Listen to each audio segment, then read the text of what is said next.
अस्सलामु अलैकुम वरहमतुल्लाहि वबरकातुहू। मोहतरम भाइयों, बुजुर्गों, दोस्तों, सुबह सुबह मैं अभी न्यूज़ देख रहा था कि फ़िरोज़ाबाद उत्तर प्रदेश में एक अजीब व गरीब फ़ीवर बुखार जो है वो वायरल हो चुका है और उस बुखार की वजह से तकरीबन 100 से ज़्यादा लोगों की अभी तक जानें जा चुकी है और अतराफ़ के 13 ज़िलों में वो बुखार फैल चुका है। इसका जो सबसे बड़ा रीज़न है जो अभी बताया गया वो ये कि गंदगी, पानी कहीं पे भी भरा हुआ है, नालियाँ भर गई है, रोडों रास्तों पे पानी है, कीचड़ है। इस वजह से जो है ये सारे प्रॉब्लम्स और ये सारे मसले मसाइल जो है पैदा हो रहे हैं। चलिए आज हम इस केस को टेक्निकल एनालिसिस करते हैं कि भाई ऐसा क्यों हो रहा है और आप जो फ़िरोज़ाबाद से शुरू हुआ बुखार अतराफ़ के 13 ज़िलों में फैला है, 13 से और फैलेगा। हो सकता है यूपी से बाहर निकले, उसके पड़ोस के स्टेट्स, और हो सकता है कि पूरे देश में जैसे कोरोना वायरस फैला हुआ है इसी तरह से ये जो वायरल फ़ीवर है ये ना फैल जाए।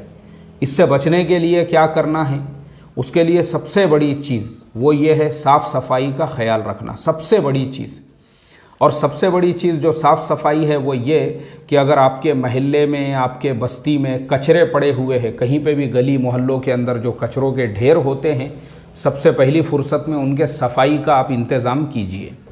आपके जो एरिया कॉरपोरेटर हैं, आपके जो एरिए के एमएलए एमपी साहब है, कॉरपोरेशन के जो लोग हैं, आप रिक्वेस्ट दो, दरख्वास्त दो, वो कचरे साफ़ करने लगाओ। इसलिए कि फ़िरोज़ाबाद के अंदर इस बुखार का बुनियादी रीज़न कचरा और रोडों रास्तों पे फैला हुआ पानी है। आपके एरिया में गटर पूरी तरह से भर गए हैं, नालियाँ पूरी तरह से भर गई है, उनके सफाई का इंतज़ाम करो। देखो आज का जो ज़माना है ना, उसमें तो गटर नज़र भी नहीं आना चाहिए। जो अंडरग्राउंड वाले गटर है तकरीबन शहरों में तो वो हो चुके हैं, जिसकी वजह से जो आपका ड्रेनेज का पानी है वो किधर आता है किधर जाता है ये पता भी नहीं चलता। अगर आपके एरिया में अभी तक ये चीज़ें नहीं बनी हुई है तो ये आपके एरिया के कॉरपोरेटर का फॉल्ट है। मैं आपको एक चीज़ एकदम क्लियर कर देना चाहता हूँ। भारत में मुसलमान ये कहते हैं, बहुत से मुसलमान बोले जब इस्लामी हुकूमत आएंगी ना तो पूरे दुनिया के निज़ाम जो है वो बदल जाएगा और शरीयत का जो कानून है और कुरान का और हदीस का कानून आने के बाद में फिर बोले हमारे सारे हालात दुरुस्त हो जाएंगे और फिर अल्लाह का निज़ाम चलेगा। देखो ये जो है ना एक ख्वाब है, ये ख्वाब, ये सिर्फ वो लोग जो खाली इमेजिनेशन की लाइफ जीते हैं। जैसा मैं हमेशा बोलता हूँ कि एक होती है प्रैक्टिकल लाइफ और एक होती है मैजिकल लाइफ। जो लोग सपनों की दुनिया में जीने वाले हैं वो लोग इसी तरह के खाली सपने देखते रहते हैं, क्योंकि अब मैं उनको ग्राउंड रियलिटी पे लेके आने वाला हूँ। ग्राउंड रियलिटी ये है कि हम मुसलमान दुनिया में इस्लामी हुकूमत तो दूर की बात है, अगर महल्ले के कॉरपोरेटर है ना तो महल्ला भी हम सही से नहीं संभाल सकते। ऐसे भी आपको शहर मिल जाएंगे जहाँ के कॉरपोरेटर मुसलमान हैं, नगर अध्यक्ष मुसलमान हैं, जहाँ पे जो है एमएलए मुसलमान हैं, एमपी साहब मुसलमान हैं, ऐसे भी मिलेंगे आपको। लेकिन सबसे ज़्यादा गिलाज़त और सबसे ज़्यादा गंदगी आपको उन्हीं महल्लों के अंदर मिलेगी। तो भाई तुमको अल्लाह ताला ने एक महल्ले का जब बादशाह बना दिया हुआ है, जिम्मेदार बनाया हुआ है, पहले महल्ले में तो करके बताओ ना तुम। एक मुसलमान जो है किस तरीक़े से निज़ाम चला सकता है, दुनिया में इस्लामी हुकूमत कायम करने का सोच रहे, पहले अपने महल्ले को संभालो, पहले अपने महल्ले को पहले बताओ दुनिया को एक मुसलमान कॉरपोरेटर कैसे होता है और वो कैसे निज़ाम चलाता है। अब मुझे पता है कि कुछ बस्तियों में, शहरों में मेरे भी सफ़र हुए हैं जहाँ पे मुसलमान कॉरपोरेटर 10 साल से, 15 साल से, 20 साल से है और मस्जिद में नमाज़ पढ़ने के लिए गए तो मस्जिद के बाजू में ही पूरे महल्ले का कचरा आके डाला जा रहा है, डुक्करों की आवाज़ आ रही है और मस्जिद में इमाम साहब क़िरात भी पढ़ रहे हैं। क़ालू इन्ना लिल्लाहि व इन्ना इलैहि राजिऊन। मस्जिद में क़िरात हो रही है और बाहर जो है कूं कूं कूं, पूरे ऐसे फ़ौज क्या फ़ौज जमघटे जमे हुए हैं और इतनी ख़तरनाक गंदी और गलीज़ बदबू आ रही है कि वहाँ आप मस्जिद में खड़े नहीं रह सकते। मैं बोला भाई इमाम साहब का इन्ना लिल्लाह कब ख़त्म होता है क्या मालूम, खड़े ही नहीं रह सकते आप, चक्कर आके गिर जाना एक आधे आदमी को। और ऐसा हुआ है, मेरे दोस्त हैं दोस्त बोले तो दूर से रिश्तेदार भी है वो। उन्होंने खुद मुझे अपना वाक़या सुनाए। बोले मौलाना हमारी दुख्तर को एक शादी के फंक्शन के अंदर एक बड़े शहर के लोगों ने, जैसे बम्बई है, वहाँ के लोगों ने वो बच्ची को देखे। लड़का क्या करता है, लड़का एयरलाइंस कंपनी में जॉब करता है, माशाल्लाह सैलरी पैकेज 2.5 लाख रुपये महीना है, क्या बात है। और लड़के की जो वालिदा थी, उन्होंने वो शादी में वो लड़की को देख ली। बोले अरे ये किसकी बेटी है, फलाने साहब की। उसकी वालिदा से मिले। अब बम्बई के वो लोग ज़रा ब्रॉड माइंडेड रहते, फ़ौरन बातचीत कर लेते। फ़ौरन उसकी वालिदा उनसे मिली, ये बेटी आपकी है? बोले हाँ। देखो बोले हमको एक लौता एक लड़का है, हम अपने लड़के के लिए एक लड़की तलाश कर रहे हैं और ये लड़की हमको पसंद आ गई। हम चाहते हैं ये लड़की करे, हमको उसके एजुकेशन से कोई लेना देना नहीं है, हमको उसकी तालीम से कुछ नहीं, बस लड़की मैंने एक नज़र देख ली, बस वो मेरे दिल में उतर गई, मेरे बेटे के लिए मुझे यही लड़की करना है। लड़की की वालिदा कहने लगी देखो हम गरीब लोग हैं और हम फलाने शहर के रहने वाले। अरे तुम गरीब रहो कुछ भी रहो, तुमको पैसे कौन मांग रहा? बोले अल्लाह ने हमको किसी चीज़ की कमी नहीं की, हमको बस बच्ची अच्छी चाहिए, बस बच्ची हमारे बच्चे के लिए पसंद आ गई, कोई मसला नहीं है। बोले वो कुछ नहीं, हम ही तुम्हारी शादी करके देंगे, सब करके देंगे, कोई मसला नहीं उसका, लेकिन हमको जो है तुम्हारा रिश्ता पसंद है। अब लड़के वालों ने यानी लड़के की वालिदा ने एक ही नज़र लड़की को देख ली तो अपने बेटे के लिए उसका सिलेक्शन कर दी। और फ़ौरन लड़की की जो वालिदा थी उसने उनके वालिद को फ़ोन लगाई। अरे बोले ऐसा ऐसा रिश्ता बेटी को यहीं आ गया शादी के फंक्शन में। माशाल्लाह माशाल्लाह बड़े खुश हो गए। और फिर जो है लड़की और लड़के के वालिद एक दूसरे से मिले, वहीं पे उनकी बातचीत भी हो गई उसी फंक्शन में, और उन्होंने उनको अपने शहर में आने की दावत दे दी है। बोले देखो भाई आप तो बम्बई में रहते, बम्बई तो बड़ा शहर है, कोई मसला नहीं है, हमको आप पे भरोसा, आप पे एतमाद, हमको सारी चीज़ें हैं, लेकिन आप हमारे शहर में आइए, हमारा भी घर वगैरह एक बार देख लीजिए। अब वो बम्बई के लोग हैं, वो बम्बई के रहने वाले। अब बम्बई से जो है वो निकले, जो गाड़ियाँ होती है बम्बई के अंदर, जो बड़ी बड़ी भारी गाड़ियाँ चलती है, वैसी किसी गाड़ी के अंदर पूरी फैमिली के साथ में वो निकले उस शहर के लिए। आए उस शहर में। अब जैसे ही शहर के बाहर आए तो लड़के के वालिद साहब उनको रिसीव करने पहले ही शहर के बाहर पहुंच गए थे।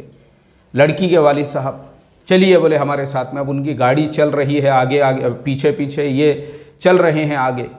अब शहर से बाहर से ही इन्होंने जो है, अभी तक हाईवे पे थे, जैसे ही शहर के अंदर एंट्री किए, एंट्री करते ही इन्होंने देखे कि ऐसे बड़े बड़े गटर बह रहे हैं। गटर, एक पैसा पूरा पानी गटरों का रोडों पे बह रहा है। और जो है उसके बाद में गाड़ी इनकी जब वो गटरों में से चलने लगी तो एकदम से सामने से सूअरों का झुंड आ गया। एक सूअरनी है और उसके पीछे 4-5 डजन उसके बच्चे चल रहे हैं। स्टॉप स्टॉप, ट्रैफिक ऑफिसर की गाड़ी जा रही है। बोले सामने से स्टॉप, रोक दो आपकी गाड़ी। अब उन्होंने गाड़ी रोके तो देखे वो सूअरनी अपने पूरे झुंड के साथ में रोड के बीच में आई हुई है। फिर थोड़ी देर रुक के फिर वो आगे निकली। उसके बाद इन्होंने गाड़ी जैसे ही आगे बढ़ाए तो नालियों का जो पूरा पानी रोड पे आया हुआ है, बदबू, गंदगी, गिलाजत। अब वो जो लड़के की वालिदा थी जिन्होंने एक ही नज़र में लड़की को देख लिया था, वो बदबू और गिलाजत की वजह से उनको 2-4 उल्टियाँ हो गए गाड़ी के अंदर ही। उल्टियाँ वगैरह होने के बाद पहले तो उनको थोड़ा सा ये करना पड़ा, साथ में पानी के बोतल वगैरह थे, उनको पानी वानी पिलाने के बाद में जब वो वहाँ से और थोड़ा आगे बढ़े, फिर उन्होंने जो है पूरा रास्ता गंदगी, धूल उड़ रही है और जो है पूरी गिलाजत, पूरे रास्ते से जो गिलाजत, कचरों के ऐसे ढेर लगे हुए हैं, वो सब उन्होंने जब देखे। और लड़की के वालिद साहब के जब घर पे पहुँचे तो देखे माशाल्लाह इन्होंने तो बेहतरीन इंतज़ाम वगैरह किए हुए थे। पहले तो लड़के की वालिदा को जो है थोड़ा सा आराम कराना पड़ा उनको। अब वो आराम उनका हो गया। वो आराम होने के बाद में जो लड़के की वालिदा फिर होश में आई थोड़ी देर, क्योंकि बम्बई के है ना भाई, वो बम्बई के रहने वाले, बम्बई के लोग नाजुक रहते बहुत ज़्यादा। अब उन्होंने कभी ज़िंदगी में इस तरह से जो है ऐसी इतनी बड़ी सूअरनी और उसके पीछे 10-12 डजन बच्चों का झुंड कभी देखा हुआ नहीं था। इस तरीके से कचरों के ढिगार ऐसे रोड पे, रास्ते पे इस तरह से जो है उसके बीच में से, और वो गटरों का पूरा पानी इस तरह से जो है घरों के अंदर तक, यानी रोड और रास्तों के ऊपर, और धूल उड़ रही है इस तरह से। ये सब जो उन्होंने देखने के बाद में उनकी तबीयत बिगड़ गई वहाँ पे। और वो तबीयत बिगड़ने की वजह से जब वो होश में आ गए थोड़ी देर के बाद, पानी वानी ये वो किए, तो उन्होंने पहले ही उनको साफ तौर पे बोल दिए लड़की के वालिद साहब को, देखो बोले तुम्हारी बेटी को मैंने एक नज़र देखी, मुझे पसंद आ गई, हमको तुम्हारे गरीबी से किसी चीज़ से कुछ लेना देना नहीं था। लेकिन अब मसला यहाँ पे ये आ रहा है कि ये जो हमने इतना सफ़र तय किया आपके हाईवे से लेके आपके घर तक का, उतने में ही 4-5 उल्टियाँ हो गए, चक्कर आ गए, बीपी हाई हो गया और डॉक्टर को बुलाने की ज़रूरत पड़ गई, तो अब मुश्किल है बोले अपना रिश्ता होना, क्योंकि बाद में हमको बार बार आना है इस शहर के अंदर, हमारे बेटे को बार बार आना है, तो हम आपसे हाथ जोड़ के माजरत करते हैं, हमने आपसे वादा की और हमने आपको तकलीफ़ दी है, बस इसके लिए हम माजरत चाहते आपसे, हम ये रिश्ता नहीं कर सकते। वापस चले गए वो लोग, जो बम्बई से आए हुए लोग थे वो बेचारे वापस गए, सिर्फ़ और सिर्फ उस बस्ती की गंदगी, वहाँ के डुक्कर, वहाँ के सूअर, वहाँ का ड्रेनेज, वहाँ के नालियों का पानी रोडों रास्तों पे बहता हुआ देख के, और कचरों के ढेर 6-6 महीने से उठाए हुए नहीं हैं, ये सब उन्होंने देखे, रिश्ता कैंसिल किए उन्होंने, बोले भाई हम सिर्फ ये बस्ती की गंदगी और गिलाजत की वजह से नहीं रिश्ता कर सकते। तो मेन हमारा प्रॉब्लम ये है, हमारा मेन प्रॉब्लम ये है कि हम ये चाहते हैं कि हुकूमत इस्लाम की पूरी दुनिया में कायम हो, लेकिन जो एरिया के हम कॉरपोरेटर है, 4-4, 5-5, 10-10, 20-20 कॉरपोरेटर मुसलमान हैं जिन शहरों के अंदर, अगर वहाँ पे साफ़ सफाई नहीं है, वहाँ की नालियाँ ढंग से बनी हुई नहीं हैं, रोड रास्ते ढंग से बने हुए नहीं, अच्छा ये सब चोरी और ख़ियानत है। मैं आपको ये भी बता दूँ साथ में, हमारे भारत का सिस्टम ऐसे काम करता है, हर एमपी को सालाना कम से कम 25 से 40 करोड़ रुपए उसके अपने पूरे ज़िले के डेवलपमेंट के लिए मिलते हैं। ऐसे ही हर एमएलए को 20 से 30 करोड़ रुपए जो उनकी स्टेट गवर्नमेंट है वो अपने तालुके को डेवलप करने के लिए देती है, और ऐसे ही जो नगर सेवक होता है उसको 4 से 5 करोड़ रुपए उसके अपने शहर के नगर परिषद से हर साल मिलते हैं कि तुम तुम्हारे एरिया को डेवलप करो। अब मुझे आप बताओ, वो 4 से 5 करोड़ रुपए जो आ रहे हैं उसका हिसाब कौन मांगेगा उसको? आप उसको वोट देते हो हर साल, क्या कभी आपने जाके उसको पूछे कि भाई कॉरपोरेशन से या नगर परिषद से आपको 5 करोड़ का जो बजट आया आपने कहाँ पे खर्चा किए? पूछे क्या आपने कभी उससे? पूछो ना उसको जाके, भाई उसमें नालियाँ कितनी बनाए, रोड कितने बनाए, रास्ते कितने बनाए, सड़कें कितनी बनाए आपने उसके अंदर। अब आप बोलेंगे यार फिर वो पैसे कहाँ जाते, मैं आपको बताता हूँ ना वो पैसे कहाँ जाते हैं। तो एक कमरे में बैठकर एक रोड का नक्शा भी बन जाता है, नालियों का नक्शा भी बन जाता है, वो नक्शा जो है सैंक्शन भी हो जाता है और उसकी तस्वीरें भी कंप्यूटर से बन जाती है, वो सब कुछ सबमिट भी हो जाते हैं, उसके पैसे भी आ जाते हैं, और ये जितनी पूरी टीम रहती है माशाल्लाह बराबर से उनके दरमियान में जो है सब तकसीम भी हो जाता है। और आप वही डुक्करों के बीच में, वही सुअरों के बीच में, वही नालियों का पानी आपके रोडों पे, रास्तों पे सब चारों तरफ से बह रहा है, और आप जो है वहीं पे ज़िंदगी गुजार के फिर अगले इलेक्शन में उसी कॉरपोरेटर को ये उम्मीद में वोट दे रहे हो। नहीं नहीं नहीं, अपना आदमी है वो, अपना आदमी है वो, भले तुमको डुक्करों के बीच में रखो, उसने तुमको पसंद है वो सब। तो ये हमारा प्रॉब्लम है। तो जो फिरोज़ाबाद के अंदर बुखार फैला है उसका सिर्फ यही रीज़न है। क्यों नहीं है हमारे यहाँ पे साफ़ सफाई, मुझे आप बताओ। क्यों जगह जगह पे कचरों के ढेर लगे हुए हैं? क्यों डुक्करों के झुंड के झुंड हमारे गलियों में, हमारे मोहल्लों में है?